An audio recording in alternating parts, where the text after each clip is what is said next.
არტარია უკვე სილქნეტის და კავკასუს ონლაინის მომხმარებლებისთვის.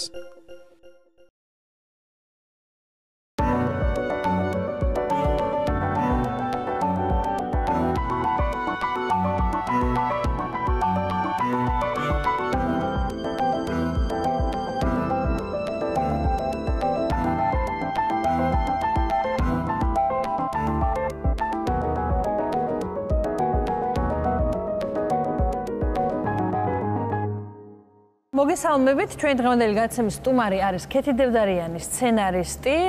მოგეხსენებათ, ის არის ყველაზე პოპულარული ტელესერიალის ჩემი ცოლის ნაქალების სცენარის ავტორი და დღეს ჩვენ სწორედ ამ სერიალზე ვილაპარაკებთ.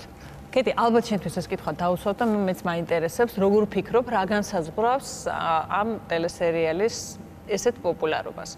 ამაში გულისხმობ პირველ რიგში იმ საკითხს, რომ ყველანაირი მაყურებელი უყურებს. ეს არ არის მხოლოდ და მხოლოდ ეს ფოკუს ჯგუფი, რომელიც ნებისმიერ ტელესერიალს შეხედავს, სადაც რაღაცა პატარა სიყვარულის ამბავი ან რაღაცა ინტრიგა არის, არამედ ნებისმიერი ტიპის მაყურებელი და ნებისმიერი ასაკობრივი ჯგუფი, მე პირადად ვიცნობ ესეთ ადამიანებს, ყველა უყურებს სერიალს. რა განსაზღვრავს ამას, როგორ ფიქრობ?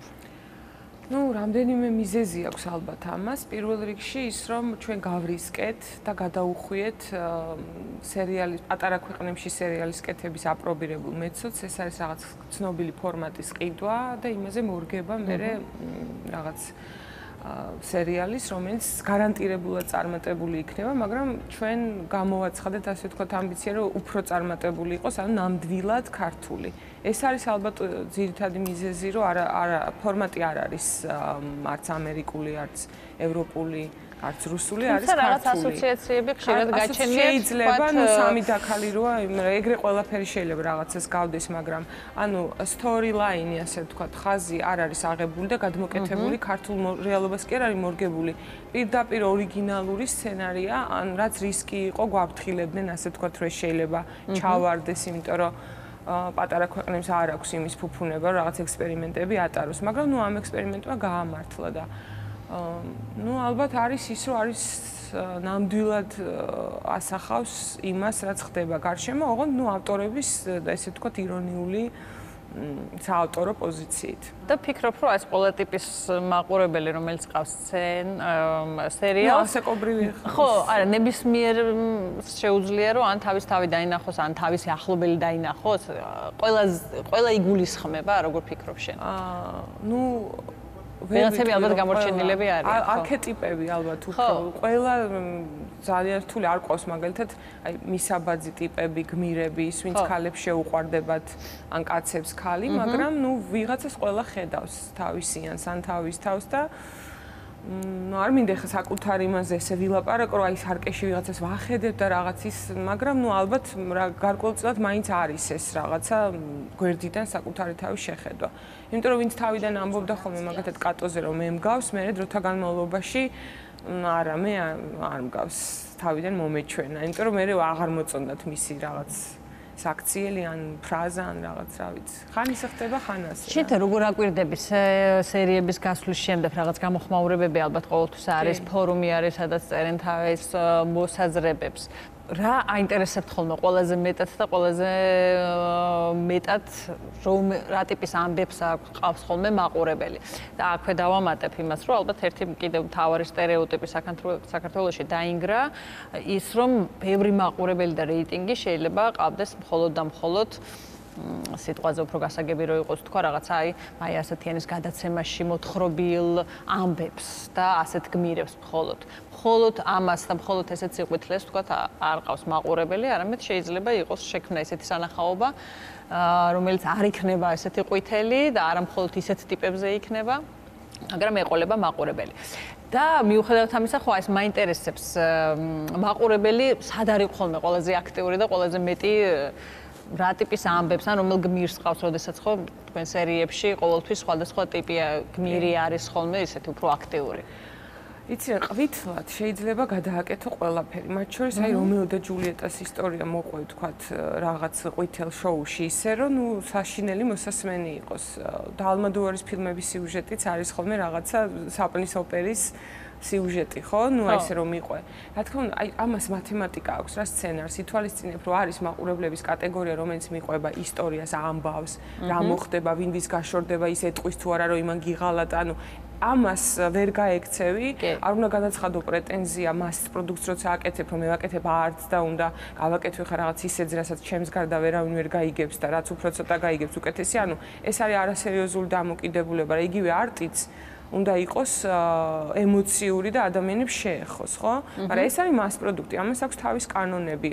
აქ იგულისხმება, რომ უნდა იყოს ღალატი, ტყუილი, ვიღაცა მიატოვოს, ვიღაცა შეურიგდეს, ცოლმა ქმარს რაღაცა დაუმალოს, მე ნუ მოკლედ მთელი ეს ამბები რაც სიყვარულიაც თავი. ხო, და სიყვარული რა თქმა უნდა თუმცა მთავარი არის რომ არის კიდევ მაყურებლები რომელიც დიალოგებში რაღაც ქვეტექსტებს ხედავენ და ეს ქვეტექსტები არ უნდა იყოს შავრაზმული, არ უნდა იყოს არაფრის პროპაგანდა. ჩემი აზრით ჩვენ უარი ვთქვით ჩვენმა ჯგუფმა, ვინც ამ სერიალს აკეთებს, ნებისმიერი ტიპის პროპაგანდაზე, არ არის ეს არა მარტო რაღაც სტერეოტიპების გამყარებაზე, არამედ ზოგადად რაღაც ახლის თავზე მოხვევაზე. მთავარი არის რომ კამათი ჩნდება ხოლმე მე რომ აი ზოგი იმისკენ არის, ზოგი ამისკენ, რაღაც ამ თემას წამოწევენ, აი უნდა უთხრა თუ არა, მაგრამ ამ ბოლო დროს იყო კამათი, აი უნდა უთხრა თუ არა, მაგათ მეგობარს, როცა მას ღალატობს ქმარი და რაღაც ეს განსხვავებული აზრი ზოგადად უბიძგებს მე კამათის ველის გაჩენა არის კარგი, თორე სერიალით ვერ აღზრდი ვერავის და ეს ამბიცია და ილუზია არც უნდა კონდეს, თავარია არ ასტიმულირებდე რაღაც შავრაზმულ დაბლიდან წამოსულ მოთხოვნებს, არ თქვა რომ ჩვენ ვაკეთებთ იმას, რაც ხალხს მოწონს, არამედ ჩვენი პროდიუსერი ამბობს ხოლმე ირაკლის საგინებზე, რომ გავაკეთოთ ისეთი, რაც მოეწონებათ. უკვე კი არ მოწონთ, რაც მერე მოეწონებათ, რომ აი თურმე ესეც შეიძლება. ამიტომ აი რაღაცა იაფასიან ინსტინქტებზე სპეკულირებას ყოველთვის ვერ იდები და ვფიქრობ, რომ ეს ამის ტელევიზიით კეთება ზოგადად არის ნამდვილად ბოროტება, როცა ყველაზე დაბალ ინსტინქტებს უწყობ ხელს, რომ კიდევ უფრო გამყარდეს და კიდევ უფრო მოემატოს, ასე ვთქვათ, პოპულარობა ხალხში. აი, როდესაც რაღაც შავრაზმულ იდეებზე ვსაუბრობთ, მაგალითად, რამდენად ესმის მაყურებელს.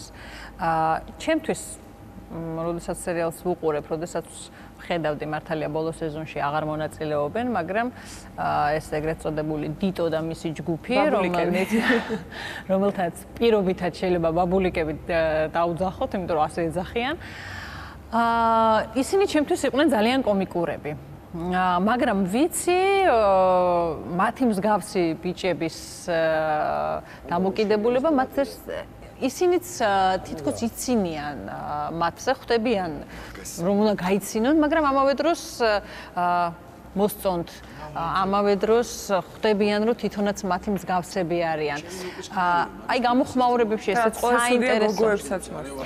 ხო, ეს კიდევ უფრო ცუდი არის, იმიტომ რომ მაგალითად დათო ტურაშვილის აზრი არის, რომ ესეთ ბიჭებს ქმნიან გოგოები. ბიჭები არიან ისეთები, როგორიც ისინი მოეწონენ გოგოებს. ხო, მაგალითად ძალიან კარგი იქნება თუ კი დაინგრევა აი ეს რაღაცა მავნე ბაბულიკების სკოლა, თუმცა შეუძლებელია, იმიტომ რომ ყველა ქვეყანაში არსებობს ესეთი ტიპის ბიჭები, ყველგან არსებობენ, მაგრამ მაინტერესებს გამოხმაურებებით რამდენად ხვდებიან, რომ ირონიზირებული არიან ეს გმირები მაინც. ჩანს ეცინებათ მე დაგიბრუნებ კითხვას, ჩანს? ჩემთვის ჩანს, მაგას ვამბობ. მაგრამ იცი, ეხლა მე არის რაღაცა ირონია და არის ამ ირონიაზე რეაქცია, ხო? ყველას ერთნაირი რეაქცია არ აქვს. მიუხედავად რომ ადამიანები ერთმანეთს გვანან, ყველას ყველაფერზე ერთნაირი რეაქცია არ აქვს.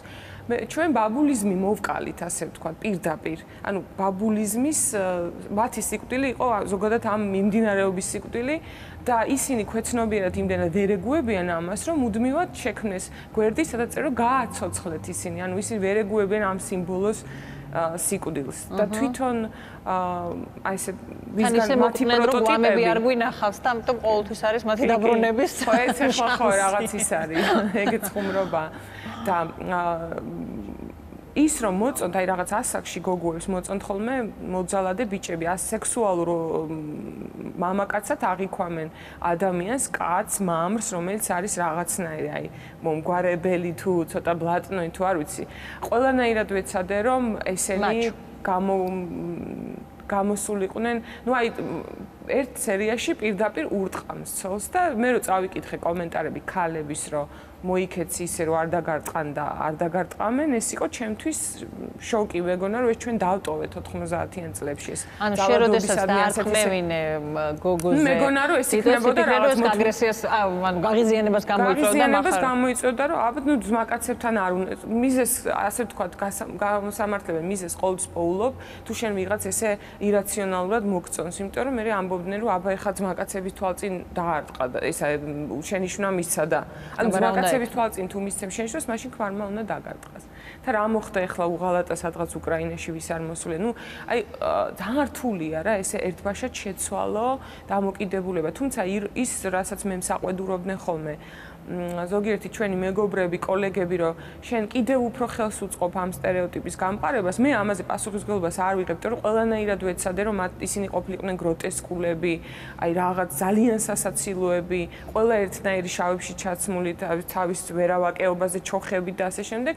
მაგრამ აი ალბათ ისე რაღაც ამპარტავნებაში არ ჩამომართვე თუ ვიტყვი ხარ რომ ისეთი ტექსტები და ფილმები ვერ გაუგიათ და გაუღმერთებიათ რომ და არასწორი ინტერპრეტაციით აღუქვიათ რომ ეხა ჩემი ძოლის დაკალებს ნუ მოვთხოვთ რომ არს დატოვოს სხვანაირი ინტერპრეტირების საშუალება. ბიბლიაც კი, აი ესეთი წიგნი, ყოველას თავის აზრზეა გაგებული, როგორც უნდა. პერსონაჟების მიმართ კიდევ ერთი ხო პერსონაჟი მღვდელი. ასევე მე ვფიქრობ რომ ეს პერსონაჟი ჩემთვის, როგორც შენ სერიალის მაყურებლისთვის არანაკლებ კომიკურია, ვიდრე იყვნენ თქვათ ეს ბაბულიკები. როგორი არის დამოკიდებულება ამ მღვდლის მიმართ, რომელიც ძალიან ჩარეული არის ოჯახის საქმეებში, ვინმეს უღალატა, ვინმეს რა გაუკეთა, ესე იგი რაღაცნაირად არიან ხოლმე და ეს სინამდვილე მართლაც ასეთი არის, ძალიან ბევრი ბუნებრივი ალბათ არა ყველა, მაგრამ ესეთი ძირითადად აი ამ პერსონაჟზე რაც მოხდა იყო კომენტარები ამ სახის რომ აუ კარგი რა მამა, ანუ ესენი ძალიან გულშემატკივრობდნენ სანდრექსას და თავის შეყვარებულს. ანუ ეხლა ვინცაც არ უნახავს რომ მიხვდეს რა არის, ეს არის აკრძალული სიყვარულის დალოცვა ან წინააღმდეგობის გაწევა სასულიერო პირისგან. და მე უბრალოდ მინდოდა იმის ჩვენება რომ თუ შენ რაღაცა თავისუფლებისკენ ისწრაფვი და გინდა რაღაც კავშირი რომელიც საზოგადოება გიგრძალავს და ყველა მეგობრები და ასე ოჯახის წევრები და ასე შემდეგ შენ არ უნდა წახვიდე და აზრი არ უნდა კითხო იმას ვინც იცი რომ აუცილებლად შეგზღუდავს და თუ ასე გააკეთებ აუცილებლად დაისჯები თავისუფლებას არ უნდა ეძებო იქ სადაც ის არ არის ამ შემთხვევაში ეს არის ეკლესია სადაც მიდიხარ მამაოს რო თხოვ რომ დაგულოცე ჩვენ გათხოვილი ქალი და რომელსაც ქმარი ციხეში ყავს, ნუ ის იქ არ მოხდება, რა თქმა უნდა. ჩვენც მამაოზე ამბობენ, რომ არ არის ისეთი აგრესიული, ანუ ეს არ არის მამაოთა იმ კასტიდან, რომელსაც ხელში ტაბურეტი უჭირავს, მაგრამ მისი ტექსტი მაინც ყოველთვის შეიცავს ჭკუის დარიგების, ერთგვარი ძალადობის ელემენტებს, ის ანუ პირდაპირ ერევა და მოძღვრავს მის მრევლს, ასე ვთქვათ, რომლებიც არიან ჩვენი პერსონაჟები. და რომელიც ნაკლებად ეხვეწებიან ხოლმე ესე პირდაპირ ჩვენთან პერსონაჟებს ელაპარაკებიან ხოლმე რომ აუ მამაო გეხვეწები დალოცე რა ანუ რაღაც წინააღმდეგ ესე პირდაპირ არ ლანძღავენ რა თქმა უნდა ეხა პერსონაჟიც კი გონიათ რომ იმას მღვდელი თამაშობს აი ბავშვებს მაგათად გონიათ რომ ის კაცი არის მღვდელი ბოლოს მახსოვს რაზეც გამლანძღეს სახში რატო არ ეცვა ანაფორაო აჰა ну ამ ხრივ ძალიან მძიმე სიტუაცია მე ვცდილობ უბრალოდ შეურაცხყოფა არ მივაყენო არც იმ ადამიანებს ვისაც სწამს და დადის ეკლესიას და შემდეგ, მაგრამ დავანახო, რომ ის თავისუფლება და მოძღვრის ჭკუაზე სიარული ერთმანეთთან არათავსებადია, ასე ვთქვათ. ხო, მაგრამ მაშინ ეს გმირები მაინც რატომ არ შეაუღლებაში, რატომ არ წავიდნენ ამ აკრძალული? სიყვარულზე მეტად ეშინიათ იმ თავის მაგრამ თუნდენი გულშემატკივარი ყავთ, ალბათ უკეთესია რომ გაუშვე და მისცე თავისუფლება მათ სიყვარულს და იქ გამოჩნდება რომ უღდელი არასწორი იყო. შემოდის ხოლმე, რომელიც წყვილი სად გაიქცეს და რამდენი ხანი, ეს არის დამოკიდებული მსახიობებს როგორც ცალიად. და ვინ მსახიობი არ არის ცალიად თუ არა, რომ შემდგომი რამდენიმე სერია გამოჩნდეს, ანუ ტექნიკური დეტალებია, თუმცა ზუსტადაც უკმაყოფილო რომ დარჩება მაყურებელი რომ რატომ არ გაიქცნენ ეს უფრო ეფექტურია ვიდრე რომ გაიქცნენ და აი რატო არ დაუჭერენ ესე იგი ეს ანუ თავარი არის ანუ თლიანი კონცეფცია რა არის რეფლექსიის არქონა რაც არის ჩემთვის პირადად თავარი პრობლემა რაზეც ეს სერიალი დგას ანუ ჩვენი ვერცერთი გმირი ვერ ხვდება რატოა ცუდად მაგრამ მე მინდა რომ ამას მიხვდეს მაყურებელი და თუ ეს ასე მოხდება, მაშინ მართლა ჩავთვლი, რომ წარმატებულია. ანუ აი, ნინა და დათოს რატო აქვთ პრობლემები, სხვადასხვა წყვილს, ვიღაცას რატო არ გამოსდის რაღაც. აი, თუ ამას არ აბრალებ ღმერთს, მთავრობას, მეგობრებს, ბედს, ამინს და ასე შემდეგ და პირველ რიგში ეძებ საკუთარ თავში მიზეს, მაშინ გააქვს შანსი, რომ გახდე კარგად, დადგე კარგ ხასიათზე და ეს ჩვენ ძალიან გვაკლია რეფლექსია. იცი ეს არ არის გამოსასწორებელი და რაღაცის ეს პროპაგანდისტული იქნებოდა მაშინ, რომ აი მოვიმართოთ, მოდი მე გეტყვით ახლა თქვენ თუ შეყვარებულები ხართ, როგორ უნდა მოიქცეთ, თუ არ ხართ როგორ, თუ გაშორება გინდათ როგორ, ეს თვლი რომ აი ძალიან კონტრპროდუქტიულია პირიქით. დაანახე სივრცე რომ თვითონ თქვას რომ აუ ნეტა გაქცეულიყვნენ. ხო ჯობდა. ხო, გასაგებია ძალიან საინტერესო არის, იმიტომ რომ მეც მომისმენია მართლაც ესეთი ტიპის პრეტენზია, ანუ ძამძარეულზე უფრო ის არის. ესე არ გამოვიდეს პირიქით იმის პროპაგანდა, რომ აი რახან სიტყვაზე ამ შემთხვევაში მღვდელმა გითხრა, რომ არ შეიძლება ეს არის აკრძალული სიყვარული და ეს არის ლეგიტიმურად აკრძალული. როცა უკვე 2 წელია გულშემატკივრობ, რომ ნეტა არ დაეჯერებინათ. კარგი, კიდევ ერთი გმირი, რომელთან დაკავშირებითაც ასევე ისმის ხოლმე პრეტენზიები, ფიქრობენ, რომ ეს არ არის ნამდვილად ის სახე, როგორებიც არიან ფემინისტები. რომ ეს ფემინისტი, რომელიც შენ სერიალში არის, ზედმეტად სწორხაზოვანია, ცოტა პრიმიტიულიც და ამით ხდება რაღაცნაირად იქმნება ახალი სტერეოტიპი ფემინისტებთან დაკავშირებით. რას ფიქრობ ამას?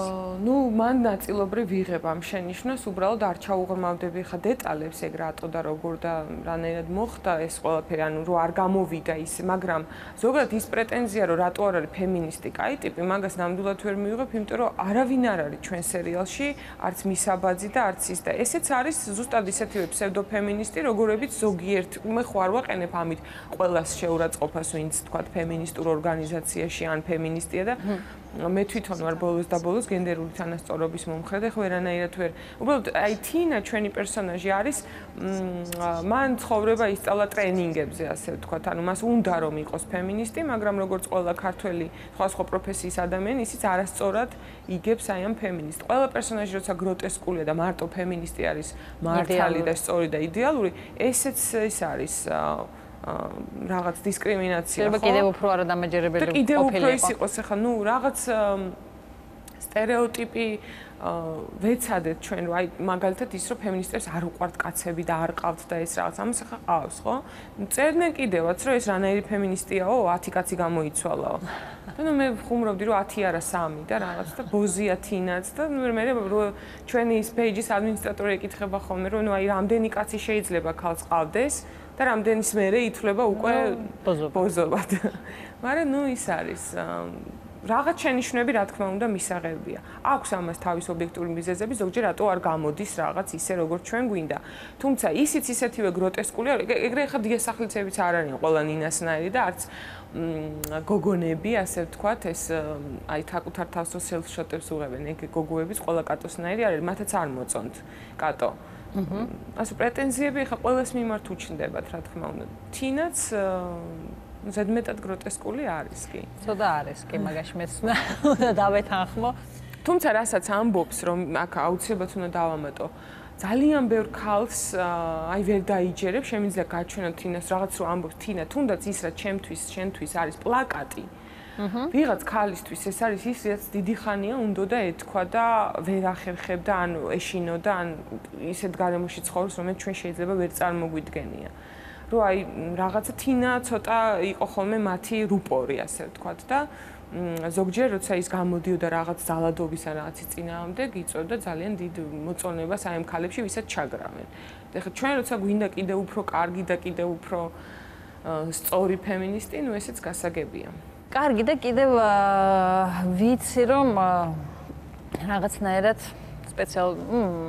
წინასწარაც იყო გათვლილი რომ შენ გინდა დაანახო ადამიანებს ის რომ შემოიყვანე გმირი არსებული უკვე თინას დედეს სახელი უცებ დამავიწყა ნელიკო ბოდიში ნელიკოს გაუჩნდა მკერდის სიმსივნე ხო და სადღაც წავიკითხე რომ შენ ამბობდი რომ სწორედ გინდა რომ დაანახო დამოკიდებულება ამ დაავადების მიმართ როგორია ხო და მაინტერესებს მე ძალიან მაწუხებს საკითხი იმაზე რომ როგორი სტიგმატიზებულია ჩვენთან ზოგადად ადამიანური ავატარი მას თითქოს რცხვენია იმიტომ რომ ყველას ეცოდება ეს არის საშინელი გზნობა როცა გარშემო ადამიანებს რაღაცის გამო ეცოდები ეს თავმოყარეობაზე ურტყავს პირდაპირ არის ძალიან აუტანელი როცა შენი რაღაც პრობლემები გაქვს ჯანმრთელობის და ამ დროს კიდევ ვიღაცა ვაიშე საწყალო რაღაც გიყურები როგორც უკვე გარდაცვლილ ადამიანს და მე მინდა აი ეს სერიალი რომელსაც ბევრი ხალხი უყურებს უთხრა რომ კიბო არ არის განაჩენი უკვე დიდი ხანია ნუ სოფლიოში ასეა და ჩვენთან თვითონ ექიმებიც გარშემო ახლობლებიც უკვე გტირიან სანამ რამე მოგივა მანამდე და მინდოდა მეჩვენებინა რამდენად დიდი დისკომფორტია ეს თვითონ იმ ადამიანისთვის ვისაც მსგავსი პრობლემა აქვს იმიტომ რომ კიბო იკურნება და ეს დაანევროზებული ის ფსიქიკა ძალიან რთულია ტრავმად შეება და თვითონ აი ეს თინაც იქ უკვე აჩვენებს რომ ისი ეს რაღაც ცოდნა ცოტა ილუზორულია ყველაფერზე, იმიტომ როგორც კი დედას რაღაც გაუჭირდა, იმიტომ რომ პანიკაში ჩავარდა. გარშემომყოფებსაც აი რაღაც თითქოს უნდა თანაგზნობა გამოხატონ და არ იციან, როგორ უნდა გამოხატონ ეს თანაგზნობა. აქაც კი არ ვასწავლი რომ აი ადამიანს რო კიბო აქვს შენ როგორ უნდა მოექცე. უბრალოდ ვაჩვენებ რამდენად წუხდება ის, როცა გარშემო ყველა უყურებს რაღაც ვაიშე საწყალო გამომეტყველებით. კიბოთი ადამიანები არ კვდებიან, განსაკუთრებით კერდის კიბოთი, თუ დროულად მოხდება ჩარევა მკურნალობა და მინდა რომ ამ ადამიანებს ექცეოდნენ ისე, როგორც სხვა დანარჩენ ადამიანებს, უბრალოდ მათ აქვთ ამ ეტაპზე ჯანმრთელობის პრობლემა და აი ამ ჩვენება მინდა და სულ რომ წერენ რომ აი მე ხა ნელიკოს მოკლავს, ეხა ნელიკო მოკვდება, აი შიშია და ნუ ნელიკო უყვართ, იმიტომ რომ ძალიან კეთილი ქალია და ნელიკო რა თქმა უნდა როგორც სიკეთე და როგორც სიკეთის და პატიების, შენდობის და ალბათ ნამდვილი ქრისტიანობის სიმბოლო როგორც უნდა ყოფილიყო თავიდან ჩანაფიქრში, რა თქმა უნდა ის არ მოკვდება. ბოლო კითხვა შენ თქვი რომ ჩვენთან სერიალში ესეთი იდეალური არსად კარგ კინოშიც არ არსებობს იდეალური გმირი, მაგრამ უფრო ვთქვათ ესეთი დადებითი პერსონაჟები, ისეთი როგორც შენს მოგეწონებოდა ძალიან. ეგეთი არის ან თუ არ არის, რატომ არ არის? აი გმირი რომელიც შენს მოგწონს, აი ისეთი არის? არც ერთი არ მომწონს. და არც არავის არ მოწონს ესე განსაკუთრებულად არც ერთი. ჩვეულებრივ ადამიანებზეა, აი ეგრე ხანდახან არც ჩემ რატო ცხოვრებაში ხო არიან ისეთი ადამიანები, რომელიც მოგწონს, რომ აი ეს კარგია. ხან არა, ყველაფერი რომ აი შენ იცნობ ესეთ ადამიანს, რომელსაც აი ყველაფერი მოგწონს, როგორ ამბობს, როგორ აკეთებს, როგორ აცვია, როგორ ცხოვრობს, როგორ აზროვნებს. ხო, ეგეთი ადამიანები მე არ შემხვედრია. რომ აი ყველაფერი აბსოლუტურად ეს იქნებოდა იდეალური, მაგრამ ეს იქნებოდა რაღაცა დვადე პერსონაჟი, რომელსაც მაგრამ ხო არსებობენ ადამიანები, პერსონაჟები ჩვენს რეალურ ცხოვრებაში, რომელიც შენთვის არის სრულიად მისაღები და მოგწონს ესეთ. ესეთი არის სერიალში. გროტესკს, როცა აკეთებ გროტესკს, იქ ძალიან რთულია. დასცინი, ხო, იმ რაღაც არქეტიპებს დასცინი, იმ რეალობას, რომელშიც ისინი მოძრაობენ, თორე ხა რაღაც მომენტში პეტრეც მომწონებია, ხურცილავაც და ისიც ბაბულიკიც, ხო, თუ თქვათ რაღაც სიკეთის რაღაც მარცვალი აქვს ხოლმე ზოგჯერ მომწონს, მაგრამ აი ესე თლიანობაში ეს არის გროტესკი, ეს არის ჟანრი, სადაც არ არსებობენ ესეთი თქვათ მოდელები, საიდანაც შეგიძლია აიყო რომ აი ესეთი ქმარი მინდა, ან ესეთი ცოლი მინდა, ან ესეთი შეყვარებული, ან ესეთი მამა. აი შემდეგ სერიალს, რომელსაც ჩვენ ვაპირებთ რომ გავაკეთოთ, ეს არის დრამა, სადაც მე მინდა რომ ჩვენი მთავარი პერსონაჟი ყველას უყვარდეს. ეს არის ძალიან რთული ამოცანა, ყველას არა, ნუ ის მის მიმართ იყოს ემპათია. და ამ ემპათიასთან ერთად და არა შეცოდება, რა თქმა უნდა, ემპათიაში არ გულისხმობ იმას, რომ ის ვინმეს ეცოდებოდეს. რომ მოინდომონ ქალებმა ასეთი კაცი, ანუ იყოს რაც შეიძლება. თუმცა რა თქმა უნდა ის არ იქნება ეს რომ დილით ვეფხვი დააღჭოდა საღამოს ყვავილები დაადგა, მეუღლეს და რაღაც ესეთი, ანუ ტრაფარეტული რაღაც ბრტყელი დადებითი თვისებები, რაც ზოგადად ქალებს გონიათ ხოლმე რომ აი ეს არის დადებითი თვისებები, ფლეშმობს თუ მოგიწყობს ფანჯრის წინ. ამას მე არ გულისხმობ. მე გულისხმობ შინაგან კეთილშობილებას, რომელიც ჩვენ გმირებს ნაკლებად აქვთ, იმიტომ რომ ეს სხვა ჟანრია რა. კარგი, ესე იგი, ბარემ დავაანონსოთ, როდის შეიძლება რომ მაყურებელი ელოდეს უკვე ახალ სერიალს. ამ სერიალზე მუშაობას უკვე casting-ს ვეძებ თავარ გმირს მამაკაც და პატარა გოგონას, რომელიც არის მისი შვილი და ძალიან ისე უდგები ამ ყველაფერს სერიოზულად. ალბათ სექტემბრიდან. სექტემბერში ალბათ, ან უფრო ადრეც. ვნახოთ როგორ გამოგვივა, ანუ ჯერ ვართ ძიების პროცესში, დავიჭიროთ ზუსტად როგორი უნდა იყოს, იმიტომ რომ წინასწარ ფიქრის გარეშე ძალიან რთულია რაღაც კეთება და მინდა რომ ის იყოს აბსოლუტურად განსხვავებული და რას თვარი არ თქვენ რომ მარტო ჩემი ცოლის დაქალები გამოუვიდათ შემთხვევით. ანუ ჩვენ გავყვეთ იმ ხაზს, რომელიც ავირჩიეთ, რომ ვაკეთოთ ის, რაც ხალხს მერე მოეწონება. კარგი, ძალიან დიდი მადლობა. პირიქით მადლობა. მადლობა და შეგახსენებთ, რომ ჩვენი სტუმარი იყო სცენარისტი ქეთი დევდარიანი, ტელესერიალი ჩემი ცოლის დაქალების სცენარის ავტორი.